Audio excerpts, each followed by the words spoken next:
David Joseph Pitman spent over 30 years on death row in Florida. Not because he was a mere statistic in the criminal justice system, but because his name is forever tied to one of the most gruesome and unthinkable murders in the state's history. In the dead of night, driven by a lethal mix of bitterness and revenge, Pittman massacred the Nolles family in a crime so brutal it sent shockwaves through a small, unsuspecting town. On May 15, 1990, what should have been a peaceful morning for Clarence, Barbara, and their daughter Bonnie quickly became the final chapter of their lives. Pittman, once family, turned the darkness of their home into a scene of unimaginable horror. With one act of rage, he erased an entire family from existence. But this wasn't a random act of violence. It was the culmination of years of resentment and a chillingly premeditated execution of a deadly plan. The question echoed in the minds of everyone who would later hear about it. How could someone, once considered family, commit such a horrifying act? This was no simple murder. It was a calculated destruction of everything he once knew. And for the town of Mulberry, Florida, the consequences would be felt long after the smoke cleared, the flames extinguished, and the body count was tallied. Where are you watching from? Drop your location in the comments below. Don't forget to subscribe, because what we're diving into today isn't just a murder case. It's a journey through pain, betrayal, and justice. I'll ask you the tough questions. Did the justice system get it right with David Joseph Pitman? Stay tuned. It was just another quiet morning in Mulberry, Florida, a small mining town where life moved slowly and nothing ever seemed out of the ordinary. The air was thick with stillness as the early hours of May 15, 1990, passed unnoticed by most. The streets were empty, the houses dark, and the only sound was the occasional rustle of trees in the breeze. No one could have predicted that by sunrise, the calm would be shattered in the most horrific way. Inside the Nolles family home, Clarence, 66, and Barbara, 62, lay in their bed, the gentle hum of the fan above them the only indication that the night wasn't completely still. It was the kind of quiet you'd expect in a place like Mulberry, a small, safe town where nothing much ever happened. Their daughter, Bonnie, only 20, slept just down the hall, unaware that this would be the last peaceful night of her life. The family slept soundly, just like they always did. But outside, a figure was watching. David Joseph Pitman, the family's former son-in-law, had been lying in wait for his moment. The man who once shared dinners at their table was now the one who would bring violence to their doorstep. At 3 a.m., the first thing Pittman did was cut the phone lines, a silent, calculated move. He knew the house too well, knew its vulnerabilities, and he wasn't going to leave anything to chance. With the family still asleep, Pittman made his way inside. By the time Clarence stirred from the strange sound in the house, it was too late. He stepped out of his bedroom, only to freeze in shock when he saw Pittman standing in the hallway. Without a word, Pittman attacked. He stabbed Clarence with an ice pick, the first blow in a violent rampage that would leave 3 members of the family dead in mere minutes. Barbara tried to escape, but there was no chance. She too was brutally attacked. With both parents dead, Pittman moved to Bonnie's room. She was startled awake, confused, but it was too late for her to run. Pittman stabbed her repeatedly, each blow as deliberate as the last. The scene inside the house was nothing short of horrifying. 3 bodies, each violently taken. Pittman didn't stop there. Before the flames of the fire he set could devour the house, he stole Bonnie's brown Toyota Corolla and fled, leaving behind a trail of destruction that would take hours to uncover. In the quiet of Mulberry, no one had heard the violence unfold. The town was still, unaware that it had just become the backdrop to one of the most brutal massacres in Florida's history. The Nolles family's last night alive was filled with nothing but silence. Silence that would soon be shattered by the echoes of screams and the roar of fire. David Joseph Pitman moved quietly through the dark night, his every step deliberate. As he approached the Nolles family home, he cut the phone lines outside with a swift, calculated motion. Inside, Clarence, Barbara, and Bonnie slept soundly, unaware of the horror about to unfold. Clarence awoke to strange noises, stepping into the hallway where his eyes met Pittman's. Frozen in shock, he barely had time to react before the ice pick struck. Once, twice, again. Clarence collapsed, blood pooling beneath him. Barbara rushed out, but Pittman's attack was as brutal as before. She fell, lifeless, beside her husband. Bonnie, startled by the noise, barely had time to process the danger before Pittman reached her room. The ice pick sank into her body with the same cold precision. The attack was quick, ruthless, leaving no chance for escape. The house was silent once more. 3 lives violently erased, the warmth of home replaced by blood and death. Pittman's calculated revenge had been completed. The silence that followed Pittman's attack was deafening, broken only by the soft crackle of flames beginning to rise in the corners of the house. Inside, the scene was nothing short of chaos. Blood stained the walls, the floors, the very air of the home. Clarence's body lay crumpled in the hallway, his blood seeping into the carpet beneath him, the ice pick still lodged in his chest. Barbara's lifeless form was just a few feet away, her face frozen in terror, the blood from her wounds a stark contrast against the pale walls. Bonnie, the youngest, lay in her bedroom, her body torn apart by repeated blows. The violence was evident in every inch of the house, a brutal testament to the rage that had been unleashed. Pittman's plan wasn't just to kill, he wanted to destroy everything. As the house stood in the aftermath of the carnage, he moved with calculated precision, setting the scene for his final act of destruction. He poured accelerant throughout the house, the smell of gasoline mixing with the blood in the air. The flames began to lick at the corners of the walls, slowly at first, but then quickly spreading, hungry for the last traces of evidence. The house that had once held laughter and life was now consumed by fire, the flames reaching higher as though they too were eager to erase the evidence of what had taken place. Pittman watched from a distance as the fire grew, his expression cold, emotionless. He knew the house would burn to the ground, taking with it any trace of the horrific act he had committed. But Pittman wasn't done yet. He turned his attention to Bonnie's brown Toyota Corolla parked just outside the house. Without hesitation, he climbed in and drove off, leaving the burning house and the destruction behind. The stolen car became his next tool to cover his tracks. He drove aimlessly for miles, finally abandoning the vehicle in a remote part of the county. He set it on fire as well, hoping to leave no evidence of his escape. The car, like the house, became another casualty in his attempt to erase everything. As the fire raged on in the distance, Pittman was already gone, his presence slipping away with the smoke and the ashes. What was once a home now stood as nothing more than a charred, hollow shell, the bodies inside consumed by both the violence and the flames. The devastation left behind was complete.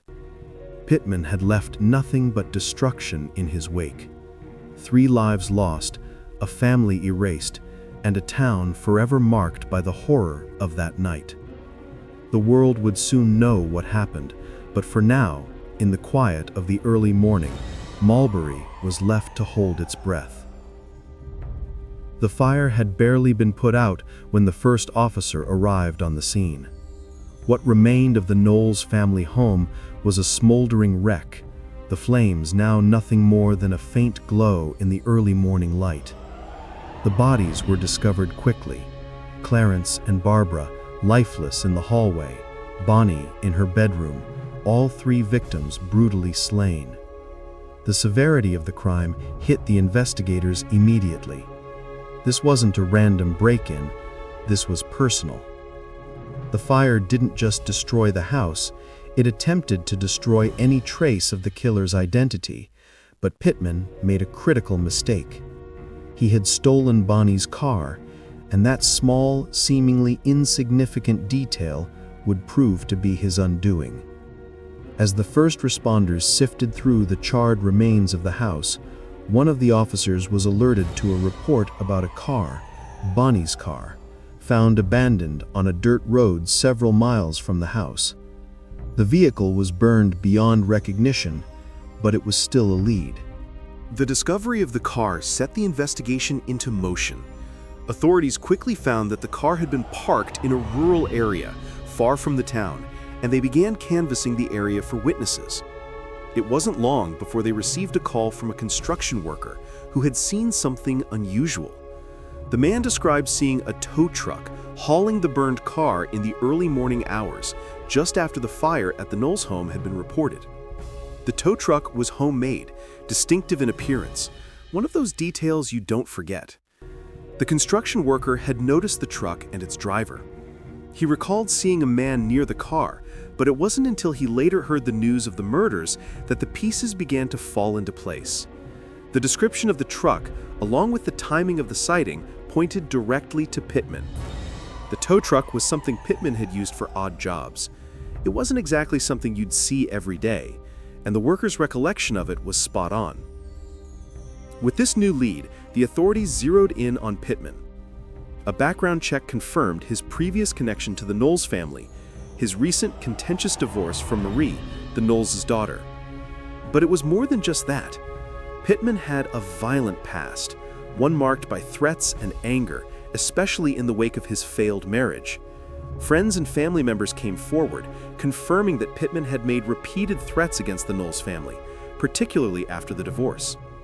His resentment toward them had grown, and the tension had been building for months. It was clear now. Pittman had motive, means, and opportunity. The investigation started to pick up speed, with each new discovery leading them closer to Pittman. The circumstantial evidence against him was mounting. The severed phone lines, the brutal stabbings, the fire, and now the stolen car, all of it pointed to him. As the pieces of the puzzle clicked together, the police began to suspect what they had feared. Pittman wasn't just a witness to the crime, he was the perpetrator. By the time the authorities had connected all the dots, the man who had once been a part of the family was now their prime suspect. The investigation had gone from a desperate search for answers to a focused manhunt for Pittman. The pieces of evidence, small but significant, had built a case that was growing more irrefutable by the hour. Now it was only a matter of time before they would find him and bring him to justice. David Joseph Pitman's life was marked by instability and dysfunction long before the brutal murders of Clarence, Barbara, and Bonnie Nolles. His troubled past shaped the man he would become, and the anger that simmered beneath the surface was the result of deep-seated psychological issues that were never fully addressed. Pittman was diagnosed with ADHD, attention deficit hyperactivity disorder, a condition that affected his ability to control his impulses and maintain focus. But his struggles didn't end there. He also suffered from organic personality syndrome, a mental health disorder that often led to erratic behavior, poor judgment, and difficulty managing emotions. These conditions, while not an excuse for his actions, played a significant role in his inability to manage the intense anger and frustration that had been building inside him for years. His violent tendencies were not new. In 1985, 5 years before the murders, Pittman was convicted of aggravated assault. This conviction was just one piece of a larger pattern of aggressive and uncontrolled behavior.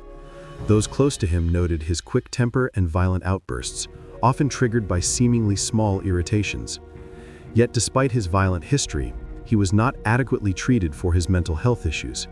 His conditions went largely unaddressed, leaving Pittman to navigate life with a storm of emotions he couldn't control. The breakdown of his marriage to Marie Nolles was the turning point. The dissolution of their relationship left him shattered, but it wasn't just the loss of his wife that caused him pain. It was the rejection by the entire Nolles family. What started as resentment toward his ex-wife turned into a deep, obsessive hatred for her entire family. Pittman felt betrayed, discarded, and humiliated by the divorce. But his inability to cope with those feelings led to something far more dangerous, a violent fixation on the people he held responsible. The tension between Pittman and the Nolles family escalated as the divorce proceedings continued. He began making threats against them, particularly against Marie's parents, Clarence and Barbara, and Bonnie, who he saw as the enemies who had supported his ex-wife's decision to end their marriage. His mental state deteriorated as his obsession grew. Pittman fixated on the family with a vengeful determination, and it wasn't long before those feelings morphed into a deadly urge to make them pay for the perceived wrongs he had suffered. Pittman's sense of entitlement and anger at being rejected by the family he once considered his own fueled his actions. The sense of betrayal turned to rage, and the rage transformed into a calculated act of violence. The mental health issues that had gone untreated for years finally found an outlet in the most horrific way possible. Pittman's inability to control his emotions, his resentment toward the Nolles family, and his violent history combined to create a perfect storm of destruction.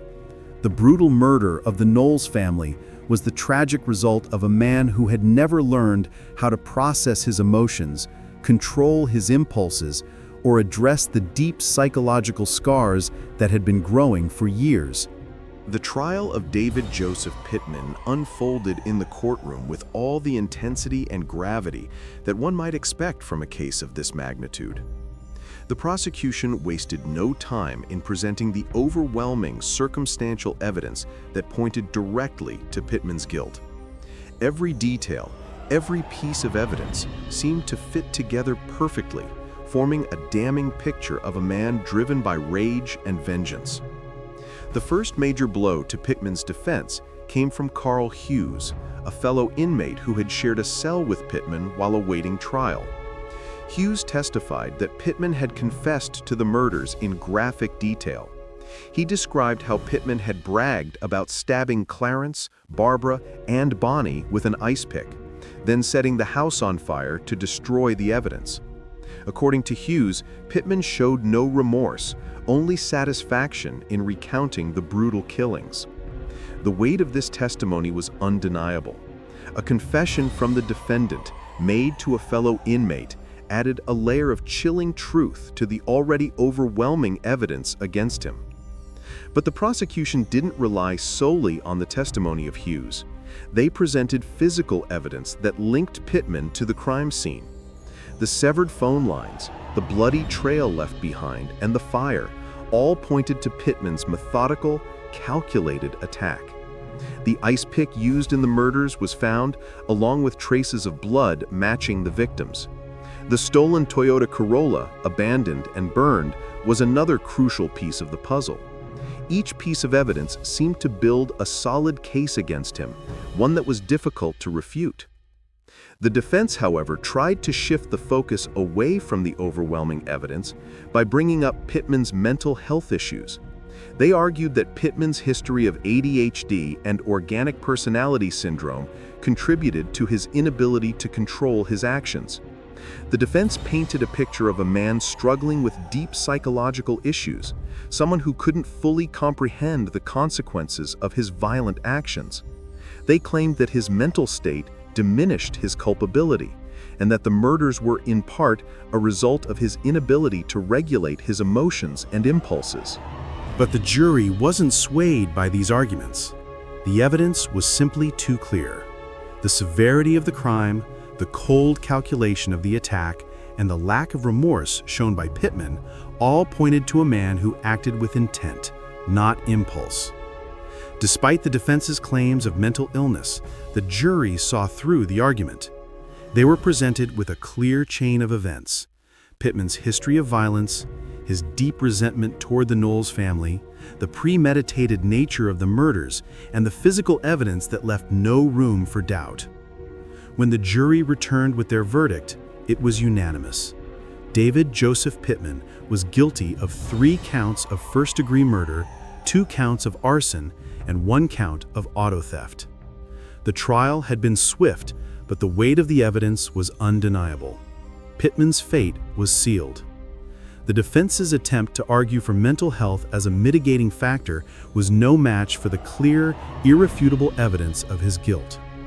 As the judge prepared to pass sentence, it was clear that the jury's conviction was not just a legal victory, it was a statement of justice for the Nolles family.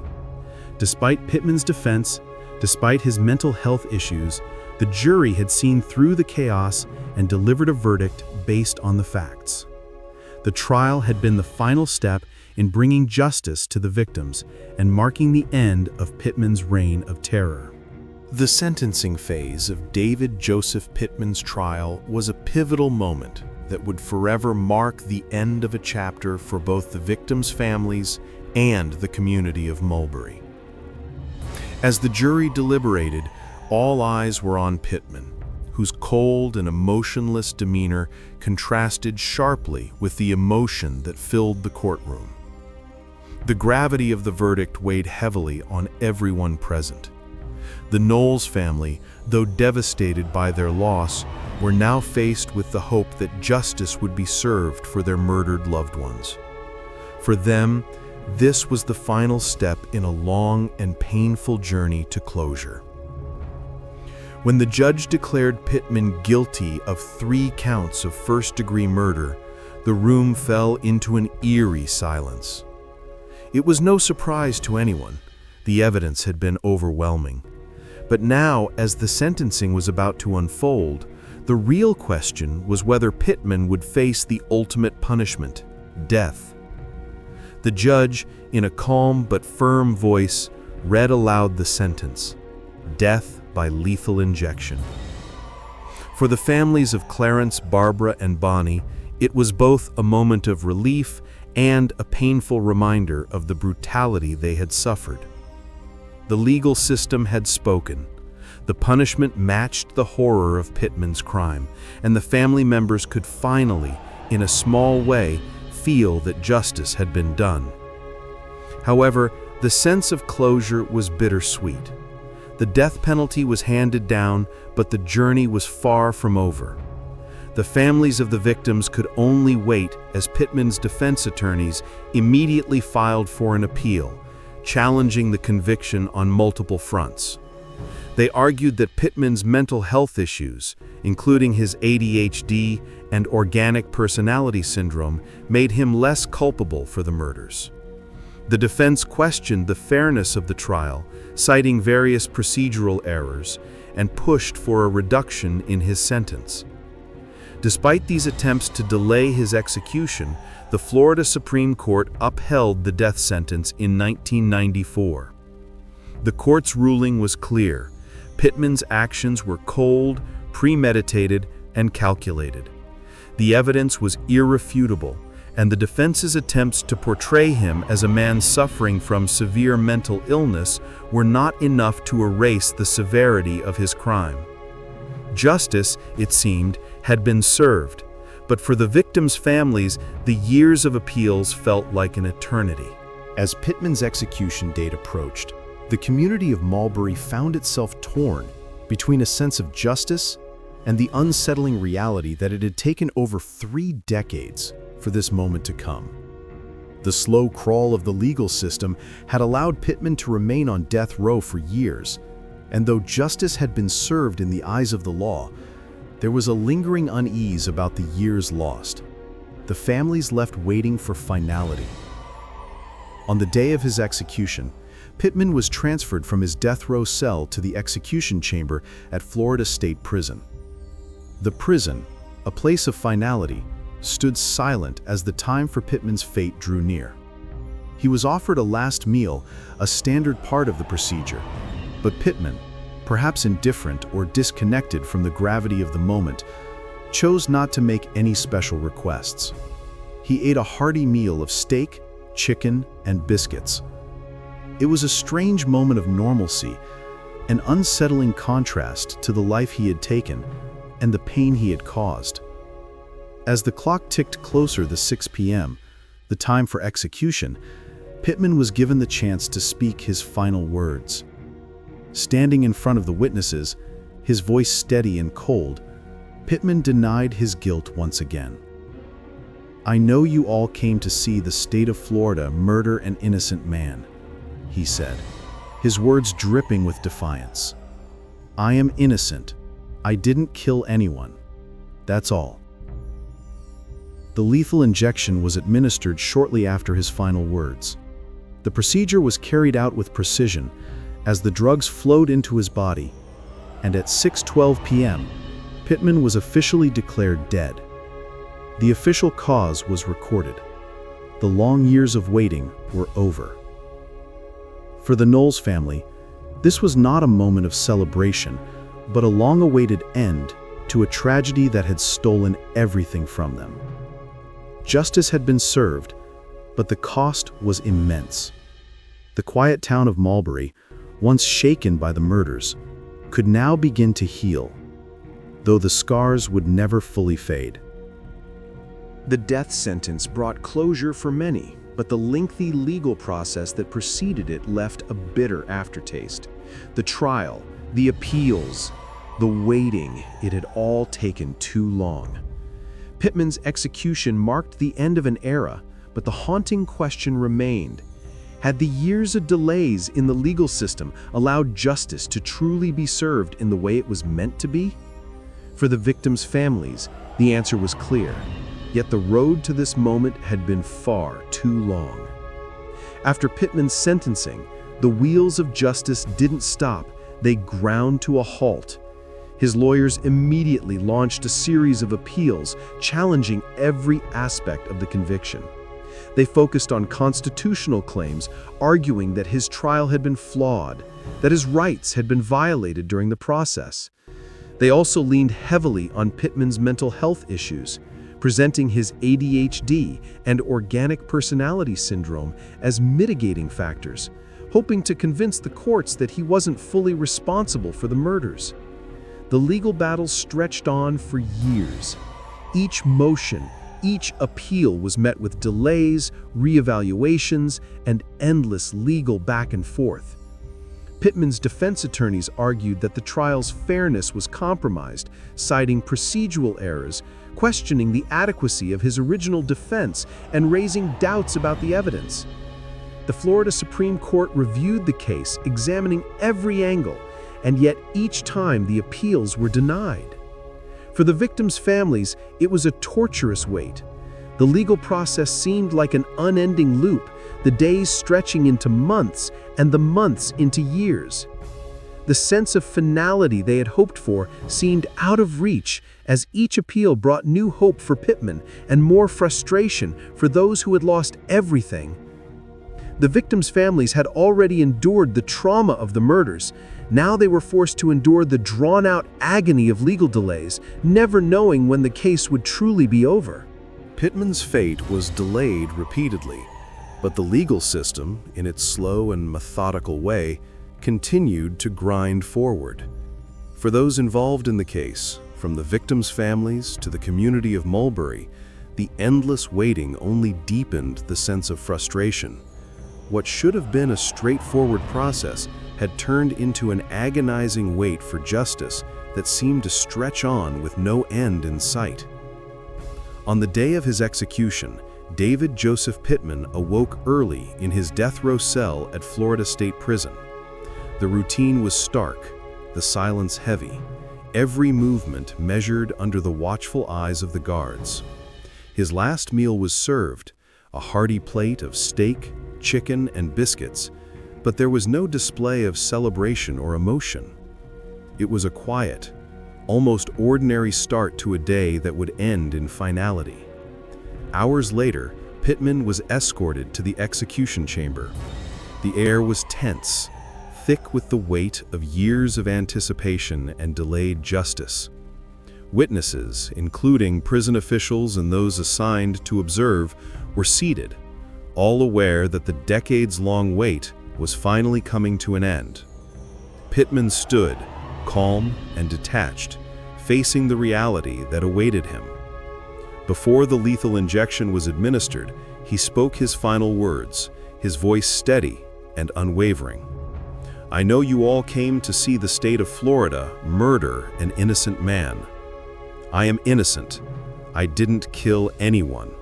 That's all," he said, denying responsibility one last time, even as the evidence of his guilt had been overwhelming for decades.